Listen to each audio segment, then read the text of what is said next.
Hello and welcome back to French Ears Trumpet. I'm Andy from AJ in France, and we have Colin. What's your channel called, Colin? French Countryside Life. Excellent. And we both come together once a week normally, and we do these episodes on just whatever we want to talk about. Sometimes it's related to France and living here. Sometimes it's just whatever we want to talk about.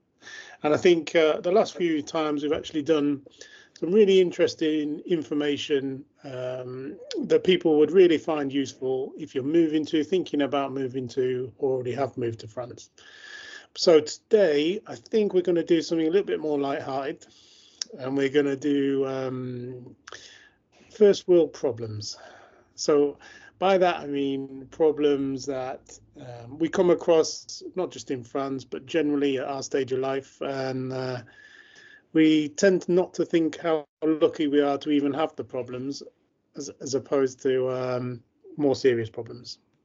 I think you get to a certain point in your life, when you've worked hard all your life and you get yourself in a situation, with a set of circumstances around you, which people from the outside would look at and go, oh, he's cracked it, he's proper cracked it.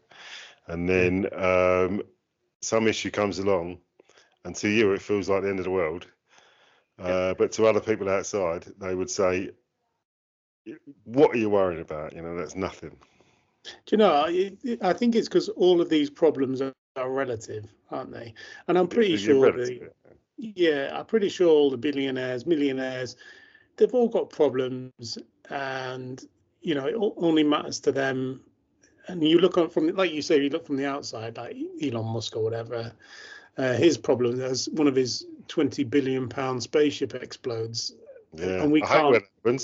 Yeah, exactly. We can't really get our head around it. But when you look back, or you look how we live, then the problems are all relative. What affects you at that time? I always remember my dad. This many years ago, he started to receive the winter fuel allowance. And it was never means tested. Right. And if it was means tested, he definitely wouldn't have had it. And I said to him one day, I don't know what to spend the winter fuel allowance on. And I was like, what do you mean? I didn't even understand what it even was back then.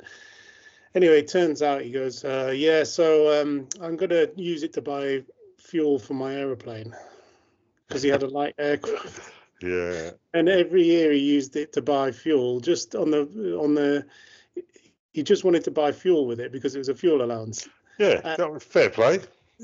So he doesn't know what to spend his winter fuel allowance on. And I'm thinking there must be millions of people desperate for money to pay for their fuel bills. And this was back. I thought you say millions of people desperate to pay to put some fuel into their Piper Cub. Yes, exactly. And that, I think for me, I then started to realise, and I don't think it had affected my dad that much, but I then realised that there are people who have,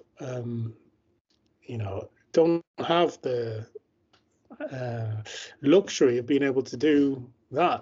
They would desperately need that money to pay for it. And nowadays, with the cost of living, it's even worse, I think. Yeah. So when we say these anecdotes, they are quite humorous, but we always have to remember that people who can't afford to have these problems, if you see what I mean. I've worked around very, very wealthy people, for quite a long time, and I always remember the chap that I used to drive quite a lot. He used to sponsor an open air opera in Oxfordshire, and the opera took place on the Getty estate, the John Paul Getty estate, and John Paul Getty was a big fan of English cricket, and so he had a big cricket pitch built on his land with this big wooden pavilion. And if you was the sponsor of the opera, then you'd get access to the pavilion to have your guests come and get fed. There was huge marquees as well that the rest of the plebs would be able to get fed in, but the top of the pile was this pavilion. And so one evening I was taking this chap, I was driving to the pavilion,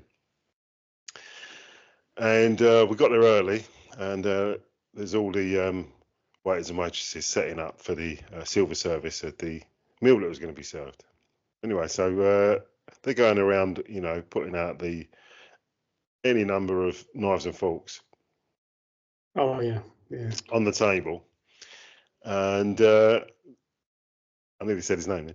This chap is walking along behind them, rearranging them, and there was a young woman walking along behind him, putting them how they should be. So I went over to him. I said, "Look,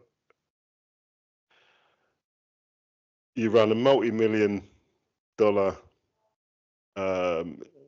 business that stretches right across the world. You don't need to worry about spoons." Yeah.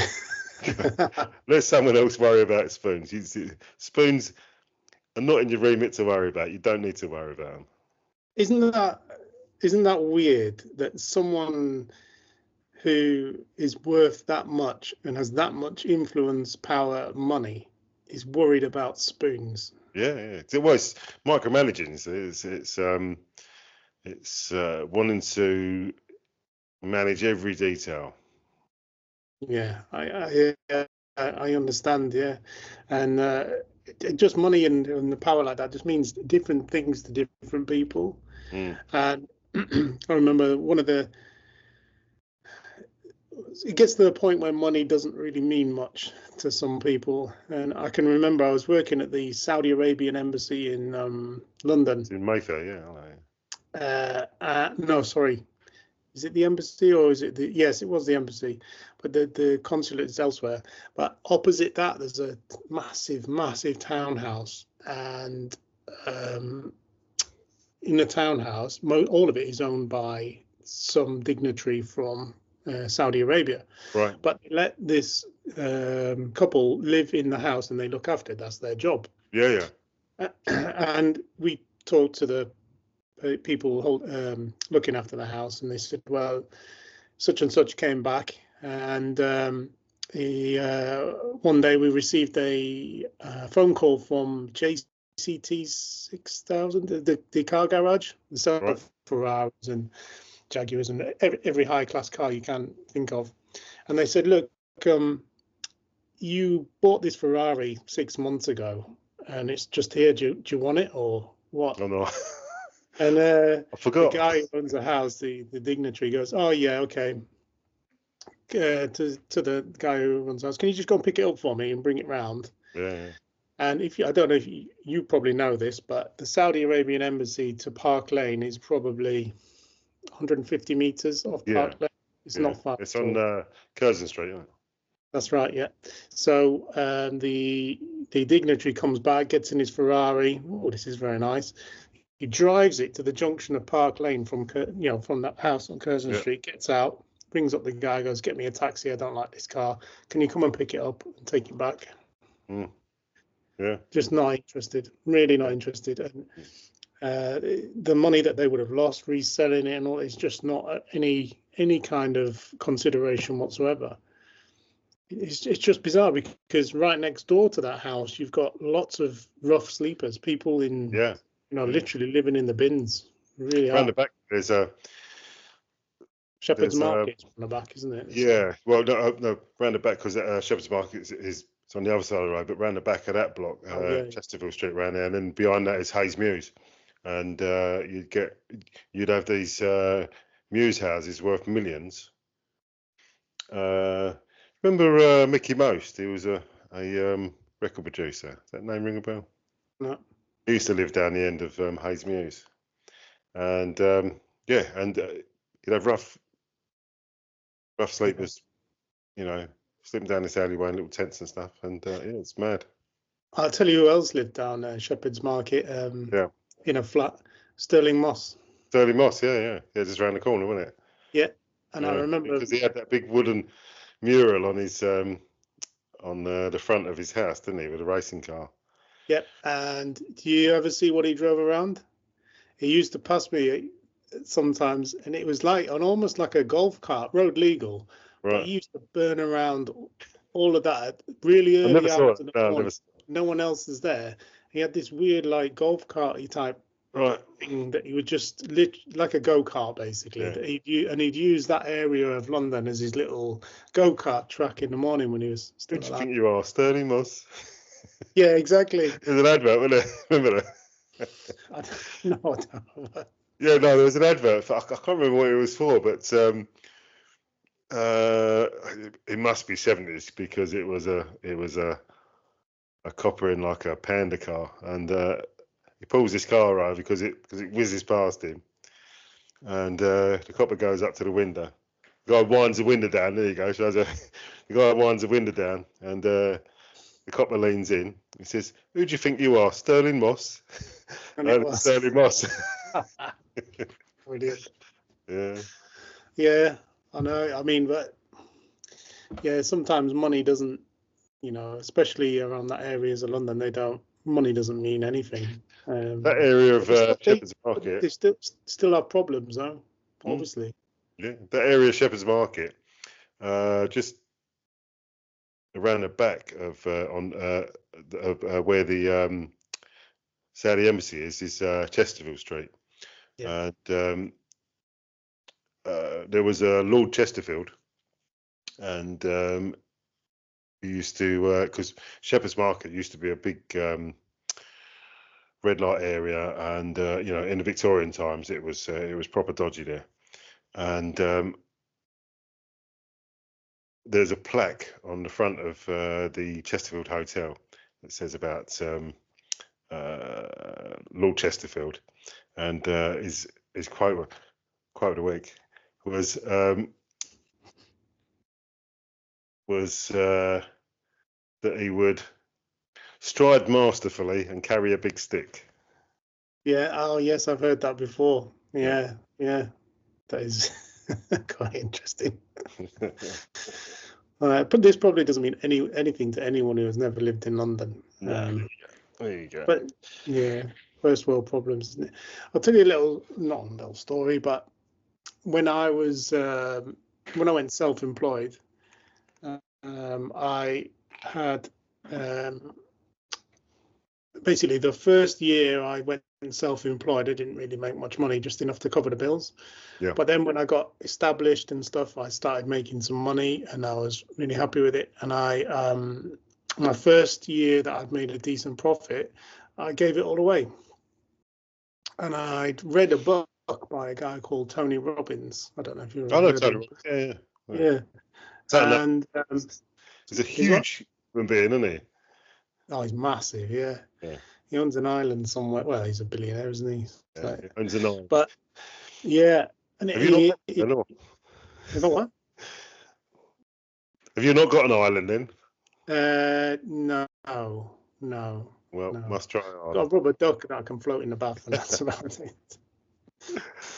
No, I read his book, and he's one of the things he said was, look, if you're the kind of person that won't give 10 pence away when you've got £1, when you've got, you're not going to give any money away when you get more of it. And I didn't really want to be that person. So what I did was I ran a Facebook thing and said, look, you can nominate anybody, but it can't be yourself for free work to be done. And I thought, yeah, okay, this should be interesting to see what kind of response I got. I got loads. Now this was in Hertfordshire, which is quite a well-to-do county. I cannot tell you the stories of deprivation and just how poor some people actually are. And you won't believe it when I tell you, but there were people who actually don't have an inside working toilet. And you think in this day and age, and this must have been 2018, 2017, It's unbelievable. And in the end, it became too difficult to pick what I was going to do, knowing that you're going to leave someone out. And I remember one story is there's a woman who said, who had been nominated, that her daughter, they lived in a council house and they had a wet room in their bathroom. Right. It had already previously been converted before they moved in, but she had an autistic daughter who was unable to use the shower because the force of the water hitting her head just used to send her absolutely off the charts. Right. And she couldn't have a shower. She said, "All I want is a bath. All I want is a bath." And I said, "Well, firstly, I can't do anything because it's a council house, and you know, you need permission from them and all that kind of stuff." In the end, I did turn up and I did do it, but I did that. No one ever knew about that because it was a council house and she would have lost her tenancy. But I did put one in and everything was fine after that, so that the daughter could have a bath and it wasn't splashing on her head all the time. And that was easy thing to do.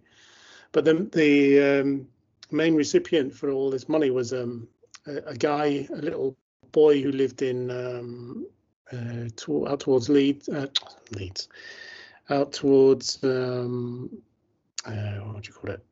Anyway, it was close by, but he'd had builders round to his house and they'd completely gutted the place and destroyed it, and then scarpered and taken all the money. Perfect. Yeah, and he was 11 years old, and his mum had to carry him upstairs every time he wanted the toilet because he was that ill. Yeah. And he was, 11 years old, and she wasn't that big. It was horrible. And he was supposed to have a downstairs shower room and bedroom, and I fitted it all out and did all that for them and changed their lives completely. Right. And all that was from just saying to people, what problems have you got? What can I solve with the money that I made from the business? And it's all relative, Some people, like you say, have problems because their Ferrari is the wrong colour. Yeah. And some people, they have to carry their son upstairs. First time that I saw real poverty, this episode is about first world problems, I'm not sure you'd really call it a third world, but first time we went to India, I mean, India's got a space program and a nuclear weapons. So, but we was on the coach going from the airport to the hotel, as one does, and driving down the main freeway, the main motorway, we saw families literally living under a sheet of plastic. You got a women with 2 or 3 kids running around, and they're literally living by the side of the road underneath a plastic sheet, and that's it. That's what they got. It's absolutely crazy. Yeah. Go on, sorry. Oh no, I was just going to say, and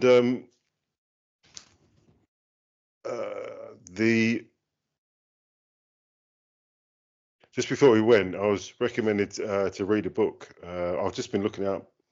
I was listening to you, honestly, but I just had to look it up because I couldn't remember, so I wanted to get it right. It's a book called Charente by a chap called Gregory David Roberts, and I think it was made into a drama with the fella from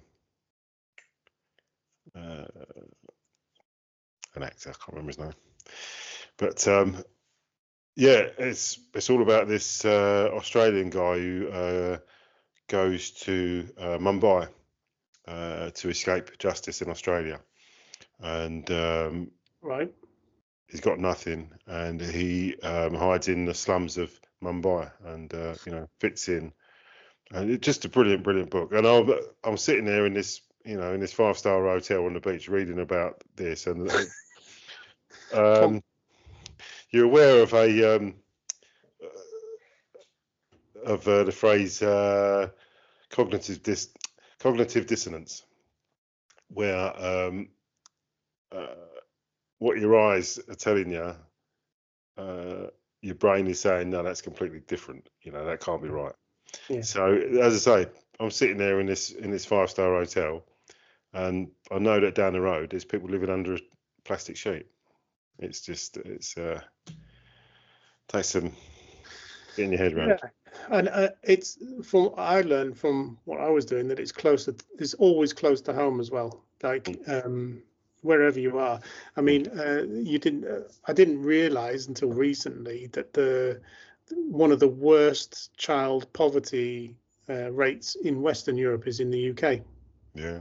It is probably the worst. In fact, it's so bad the UN has sent at least 2 independent inspectors to try and work out why the child poverty rate in the UK is so bad. I was listening to a radio program the other day actually, and they said that they were a teacher. They phoned into the radio show and said they were a teacher, and they were doing like potato prints. Yes. You know, that primary school painting with potato prints. Sure. And at the end of the lesson, 2 or 3 of the kids said, "Look, can we take the potatoes home to cook because we ain't got any food?" You know, and that's in the UK in 2024. Yeah, it's crazy.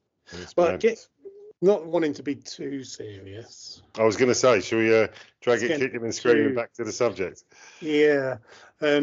So, right, what's your latest first world problem? Go on. Let's have that one. All right. So, you know, you find yourself in a situation every now and again where there's 3 or 4 issues that are just dragging on, and you can't seem to resolve them. And I've been in that situation, and the past couple of days I've resolved most of them. So these must be really serious problems. They're really, really serious. So one of the pipes under the or around the side of the pool was blocked. So the pump wasn't able to drag the water from the pool to the filter. So this is swimming pool related. Yeah, swimming pool. Yeah, yes, yeah. You know, I don't want to talk about it.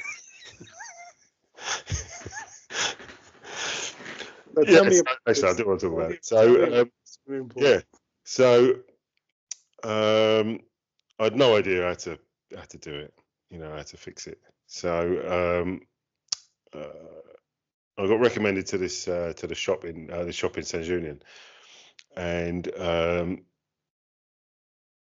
mean this comes back to what we were talking about last week, in that I had gone to the shop and they said, "Oh yeah, we'll get an engineer to phone you." No one phoned, so we went back to the shop and they said, "Yeah, well." I spoke to a different person and they said, "Yeah," and they booked an appointment, and the guy actually turned up early, which is amazing. And he was here about half an hour, and he ran some water back down the pipe basically, and checked it all over, and yeah, resolved that. And it's working now, even though it's chucking it down with rain at the moment. So that we could label that as a first world problem. My pool is working fine, but it's raining. So you know, no one wants to get in the pool when it's raining. Yeah, because you're not going to get better, are you? So second first world problem that I was struggling with. Struggling, honestly. Barely sleep at night. Right. So when we first came to live in France, when we first came to live here in Charente, I had after what we just talked about, I don't really want to say, but yeah, I had a big Mercedes ML, the big Mercedes SUV, and it was right-hand drive, and it was going to cost a fortune to convert the lights and so on. So I took it back to the UK and sold it, and bought a Peugeot.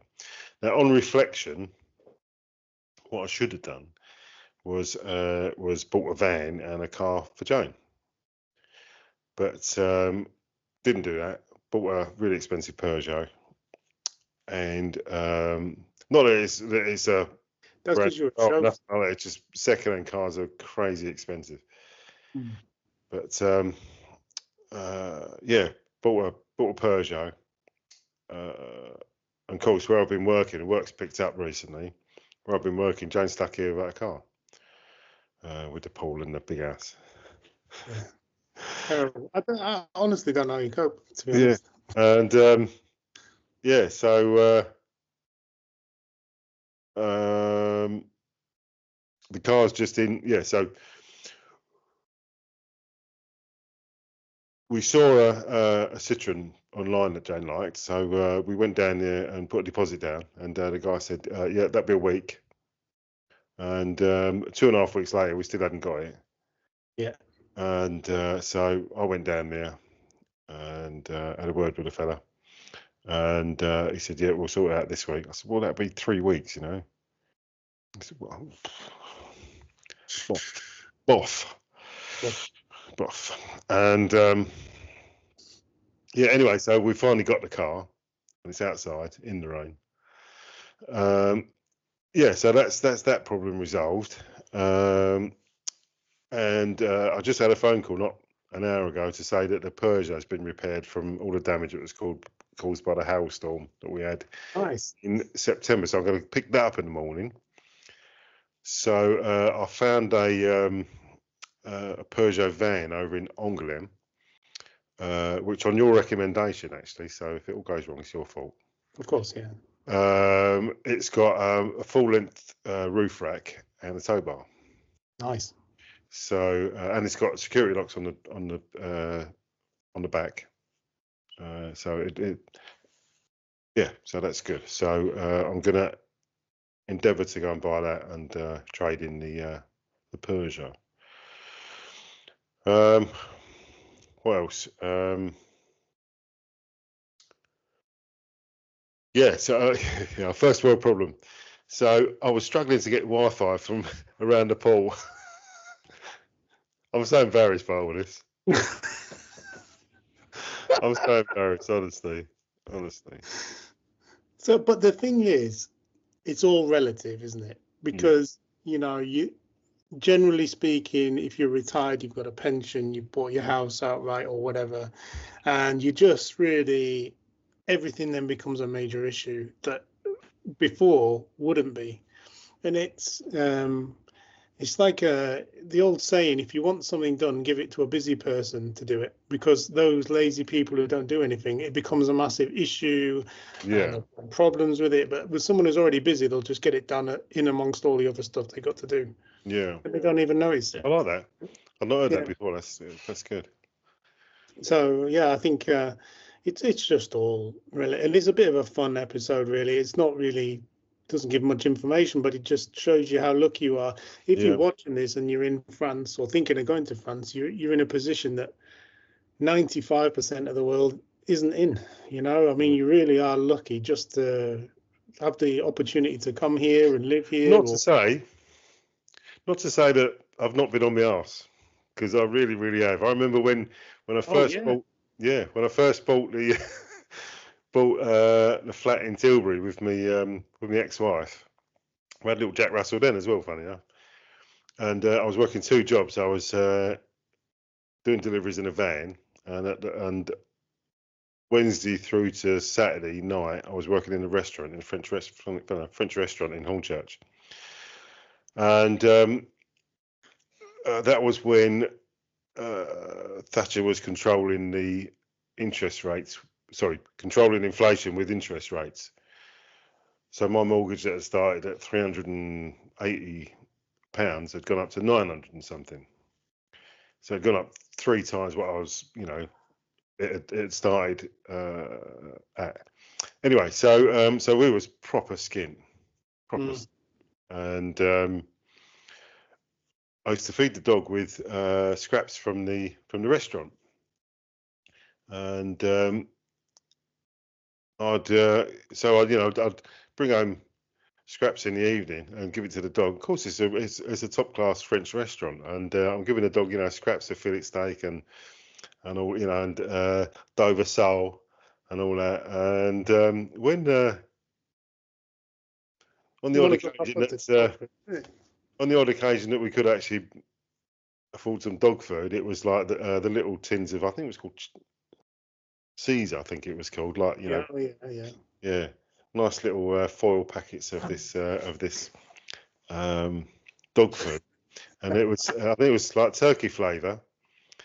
So I'd open this little foil packet of turkey flavour dog food, and it'd be like a big lump of turkey stuffed into this tin with this nice jelly, and I'd open it and I'd go, God, that looks lovely. Because we was living on, like, you know, £3 a mince that'd have to last 4 days. You know, and I'd open this tin of dog food and go, God, that looks really good.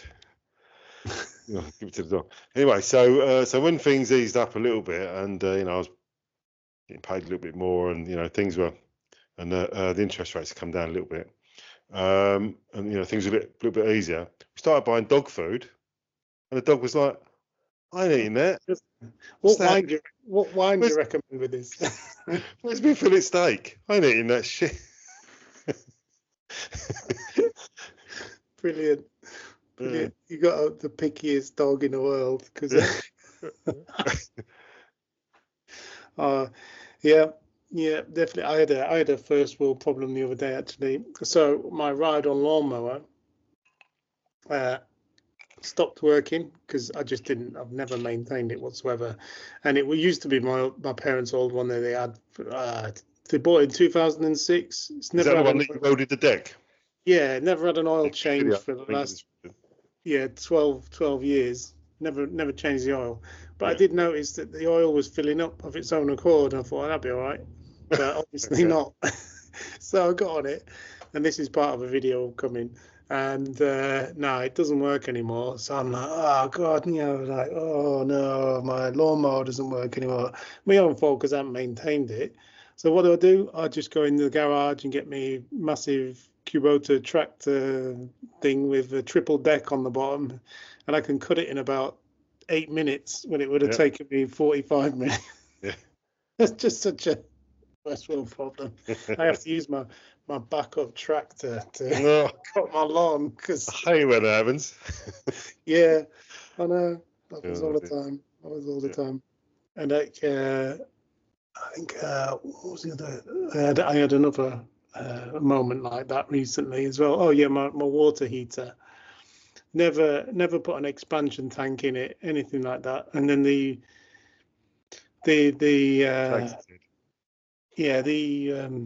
you call them? Veolia, whatever. The water company came in and put in a new meter. Yeah. And when they put a new meter, this is actually a good top tip. When they put in the new meters to replace the old, they put a non-return valve in. So before, what used to happen is when you heated your water heater up, it would create excess pressure because it's warming up, and it would actually backfeed down the line. All new supplies or new meters have a non-return valve, so that pressure is kept within your property. And recently my tank just can't handle it because it's so old, and it's just started cracking and leaking and all that sort of stuff. And I'm sat there looking at it thinking, oh, you know, this is so unfortunate, blah, blah, blah. It's the wrong time. And then I look next to it. I've got the brand new one just sat there next to it, ready to go in and get fitted. And I'm, you know, you just realised that a lot of people aren't able to do that themselves, obviously. Would have to get a plumber in. That'd be a big expense. For me, it's just a day just swapping them over. Yeah. But at the time, you're thinking, oh, God, you know, I've really got to do that. I've got to fit that and fit that. Yeah. And you realise, well, you know, that'd be a major issue for some people. I've had several moments. Well, it's a regular thing, to be honest, where I look around myself and think, I can't believe that this is something that I've done. You know, this house, this, you know, with the pool and the move to France. I cannot believe that you know, I'm so fortunate, and you know, it's a regular thing for me to, you know, thank me like your stars. I think you got a good point there as well. And the one piece of advice I would give is to do it. And you said this actually when I did the interview of you, which was one of my favourite things I've ever done. It was so interesting. One of the things you said was, just do it now. If you're ever thinking of, it doesn't have to be moving to France. It could be moving to, I don't know, Brazil Australia. If there was something you always wanted to do, is just do it. Yeah. And the reason that's sorry, go on. I was just going to say the reason I say that is my dad had his own business, retired at 65, moved to France. He loved it, absolutely loved it. Unfortunately, nearly all of it was taken away by Parkinson's, and you just don't know. You really don't know. He was always in good health. Never really went to doctors or hospital, and then suddenly out of the blue, and that's it. You're done. So, and there's no coming back from that. So if you're going to do it as soon as you possibly can. And I think what you said in your interview is completely right. Yeah, I mean, it's like my brother. You know, when he retired, they just went to live in Cape Verde in a relatively short time, and you know, thank God he did, because you know, I think it's quite common in the police as well that someone will retire and then get a civilian job back in the police force. Yeah, that's I always remember there was a guy that because I went to see my brother because he wasn't when he was still in the fire brigade. Popped down to the fire station in Wellington in Rainham in Essex, and there was a guy that his job was to drive around the fire stations and right across London and check the fire extinguishers and, you know, check this and that. And I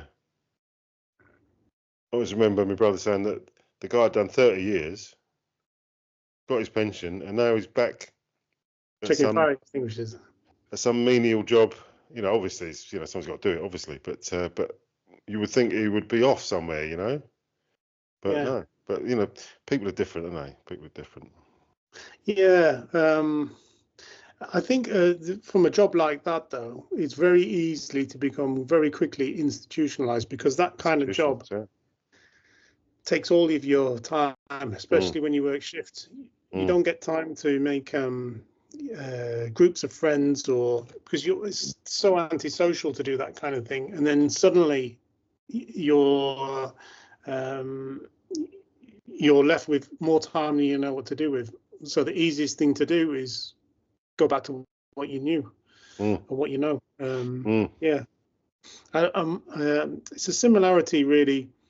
When my mum was looking after my dad towards the end, the biggest problem was actually when my dad wasn't there anymore. Suddenly, my mum is faced with 24 hours of nothing to do. To fill, yeah. And what's she going to do? And that is an incredibly difficult situation to try and fix, basically, because you have to use all your time is spent. And it's very similar to the fire service, police service, NHS, anyone who works long hours and shifts.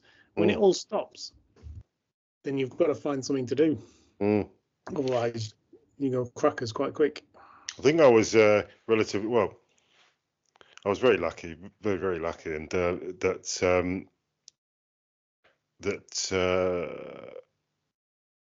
during the pandemic, I was paid, you know, my full wages, and then when we went back to work, it was only a short time before they offered redundancy. So I had like almost 2 years of not really, you know, not having to do much, but still got paid. Yeah. And you know, that was sort of like a forced adjustment period, really, for me. Because when I had to go back to work and do some work, I was like, oh. That going back to what I said, give it to a busy person, because it becomes an issue when someone doesn't. I remember because there was 6 chauffeurs altogether, and me and my mate Steve, one of the other chauffeurs, was fishing, and he was about a year into the pandemic, so we used to go fishing maybe every couple of weeks or so for the whole day, and so we was fishing at this lake in Essex, and the phone rang. Oh, can you go and pick up a chair from the office and take it to? He's like, oh, what? What? Do what? So Steve phoned one of the other chauffeurs. Oh yeah, just got this phone call in. Can you go and pick up a chair? Fishing. We're fishing. Oh, crikey. Yeah. I mean, the world is full of these first world problems because it's so relative to you at the time, I think. Mm. You know, I mean, I said earlier about being around wealthy people, for quite a long time. I've found that they don't worry any less. They just worry about different things. Absolutely. I completely agree. And their problems to them and our problems to us are just as real in your own mind as I can't afford the gas bill this week, or I can't afford to get dinner for. We feel it the same, but it's not the same. It's very interesting. Very, very interesting. Yeah. So I don't know. I don't know if it's possible to train your mind to be completely different to that, but unless you see it every day, you probably won't really. I guess it's the whole living in the moment thing, isn't it? It's whatever's important to you at any one time at that particular moment. It has been actually there has been just to bring the subject kicking and screaming back to France. The almost 3 years that we've been living here, there has been a period of adjustment whereby when we first moved in, and I'd order something, or perfect example, right? When we moved here, I changed my Amazon accounts from Amazon Prime UK to Amazon Prime France. Right. And Amazon Prime UK, when you order something, you expect it the next day. Yeah. Whereas Amazon Prime France, you can order something and it will get there. Eventually. Yeah. What are you getting so excited about? Just chill out and go and drink some wine and eat cheese. Yeah. I agree, and often it's the same outlook on a lot of things in France. So it's why isn't this happening? Why can't you do this? Why isn't this? And they're just like, it'll get done. Yeah. It'll get done eventually. Yes. So I wonder if we just look at it from a different point of view, don't we? We expect everything instantaneously nowadays. Yeah. But everything's on your mobile, everything's accessible, you've got the 24-hour news cycle, what's going on all the time, and you just expect to press a button and have it the next day. But it's not always possible, is it really? Well, when you've got a country as relatively vast as France, it's the logistics of it, I would guess, Yeah, I don't know how much bigger than England is. I think it's four times the size of the UK, but with the same population roughly. 4 times. Yeah. Oh, and that doesn't include the overseas territories, obviously, like Martinique and. Yeah. Yeah, it's a big old place. Yeah. Definitely. And you can't go. Just saying about the overseas territories, I think place on my bucket list to go to is Corsica. Oh, right. Really fancy that. Bit of fishing off of the beach there, off of the rocks. It's going to be hot. Yes. Now that. That's right. I'll wear a hat. Do you know, I would love to go to Corsica. Yeah, it sounds really, really amazing. Yeah, no, thank you that. A friend of mine, his son has moved to Martinique. Okay. He says it's absolutely fantastic. Super, but they both got malaria within a week of getting there, and they've been laid up for 2 months with that. What was the? It might be Martinique that the Grand Tour guys, the old Top Gear. It's Top Gear, really, isn't it? Oh. But the Grand Tour guys did a pirate sort of treasure hunt thing on one of the former French. What's the word? Colonies. Yeah, I didn't want to use that word, but yeah, one of the former French dependencies. Yeah, that's it. Yeah, and I think the EU had paid for this road on stilts around part of the island. And it's just, you got like a tropical island with this road on stilts going around part of the island. No, I've not seen that one, but I might look that one up. It sounds interesting. Yeah, it's really good. I've never been to any of the territories outside France. No. I can't think of. There's Guyana, French Guyana as well, isn't there? I don't know. I don't know many of them. Yeah. I did meet a really interesting guy once, who's in the local village, and he was fixing the steeple on the church. There's no one else around, and it was like a Sunday morning, and I just parked up to go to the bakery, and he was just getting in his van, and he comes over and he goes, "Oh, you're English then, are you?" Yep. Coming over here, taking our jobs, winning at bingo. And he goes, "Me too." Right. And I was like, "All right, okay." Anyway, turns out very, very quickly into the conversation, you realise he's not all there. Right. But he's fixing a church steeple, but on a Sunday. Anyway, so he goes, "Yeah, I was in the French Foreign Legion, me, wasn't I?" And I said, "Okay, yeah, because you were." "Yeah, joined in 1980s. Did all my life in the French Foreign Legion." And he could speak French, but it was French with like a really hard Yorkshire accent bolted onto it. Yeah. So the words were there, but if you're a French, God knows how you'd understand him. Yeah. And he was telling me all sorts of stuff about the French Foreign Legion and how he wished he'd never left and all this sort of stuff. And this is a guy who's just time's getting on. Going to the And he was a bit crackers, but it was a interesting conversation. And apparently that was one way for him to get into the citizenship at the time, was to do his stint in the Foreign Legion. Yeah. I don't think they do it anymore, but back then you could do.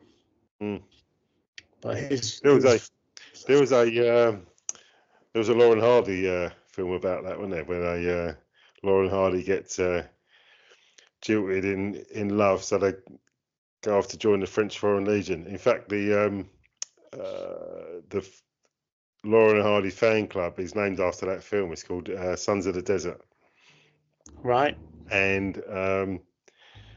so they're out in the deserts of Algeria, and the local rebels are coming over the dunes, and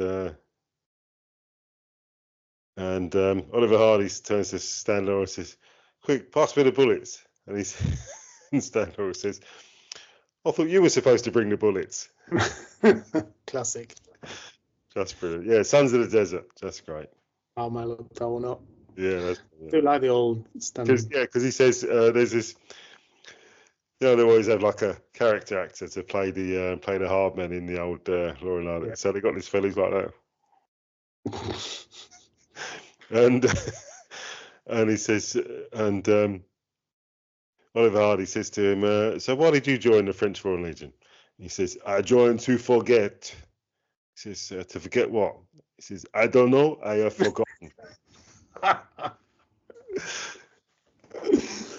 Classic. It reminds. I mean, this is nothing to do with the subject matter at all. This now, it's gone on way on. Yeah. Sure. I just saw there was Tommy Cooper when he met the Queen. Yeah. Do you remember about that? Go on. He says to the Queen, "Your Majesty, do you like football?" And she says, "Not really, no." And he goes, "Oh, well, can I have your cup final tickets then, please?" There's an old story, right? I don't know if it's true. I really want it to be true. But Tommy Cooper's on a tour, like a theatre tour. And he employs this driver to drive him around, 6 or 7 dates around the south coast or whatever.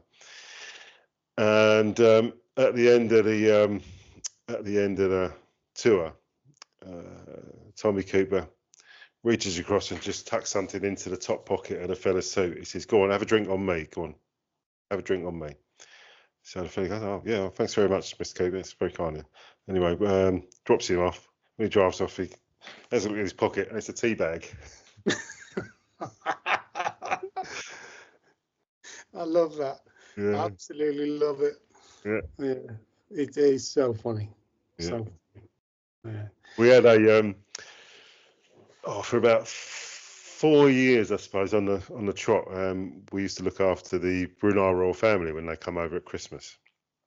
I always used to drive the Sultan's brother-in-law, who was, funny enough, going back, he was a mad car fan. He used to buy a car every year. That was when the supercharged Jaguar, was it the XJ40, came out. It's like the four-door saloon, but it was one of the marked the return of the supercharger. Really, that was it. Anyway, that's yeah. So one of the chauffeurs on the team was this German fella, and it's a fella called Hans, right? And you could never find him because he was always off doing something else. When you wanted him to run someone somewhere, you could never find him. So he became Look No Hands. And at the end of the job, every year you get a big fat envelope, big tip from the Brunei's, and who are lovely people, by the way, really really lovely people. Yes, they get big fat envelope. So we thought we'd play a trick on because they call him Look No, because it's Look No Hands. So we thought we'd play a trick on Look No, and we got a newspaper and chopped it up and put it in its envelope and sealed it up. So it was like that, this envelope.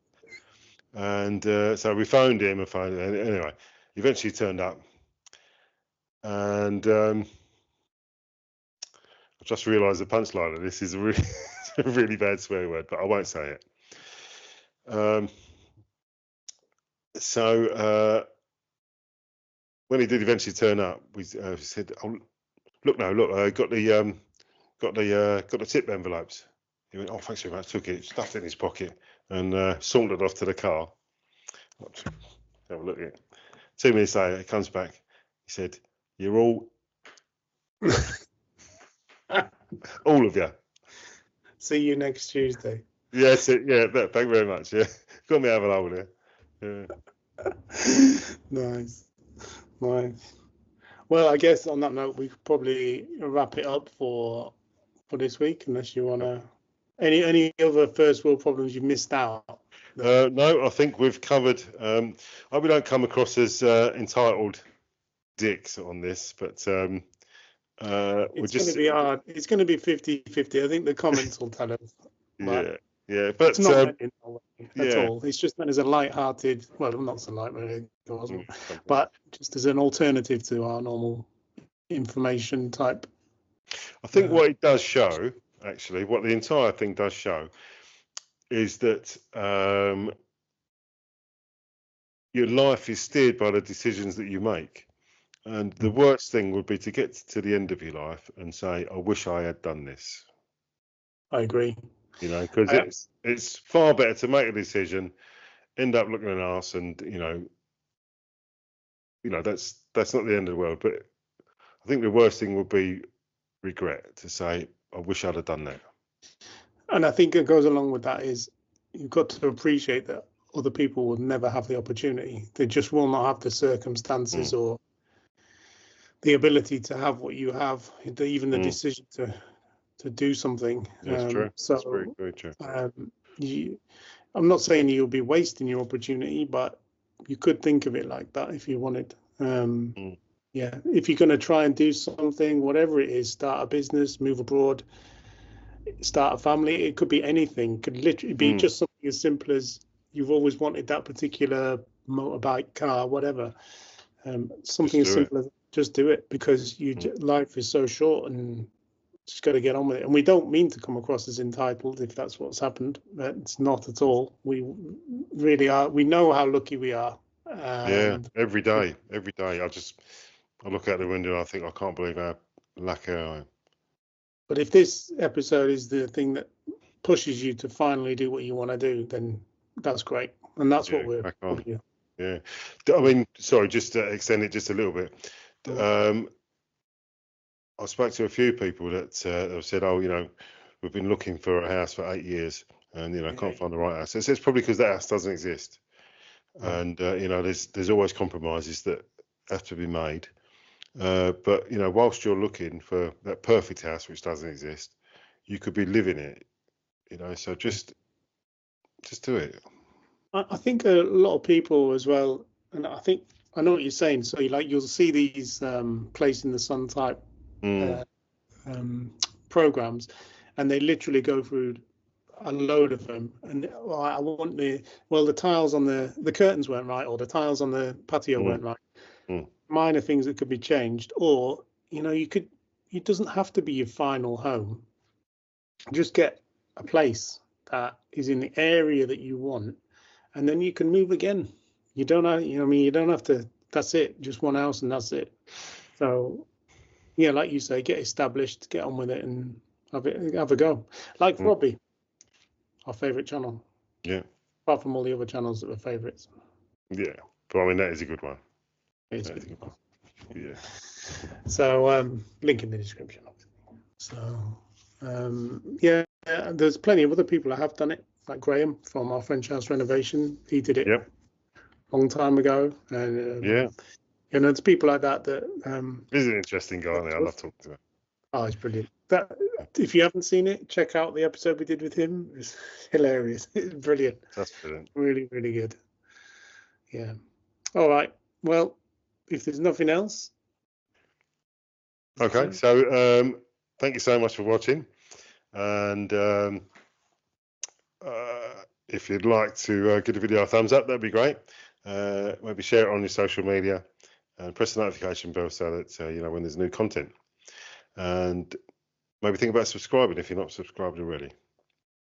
And all that leaves to say is it's goodbye from me. It's goodbye from me. That way.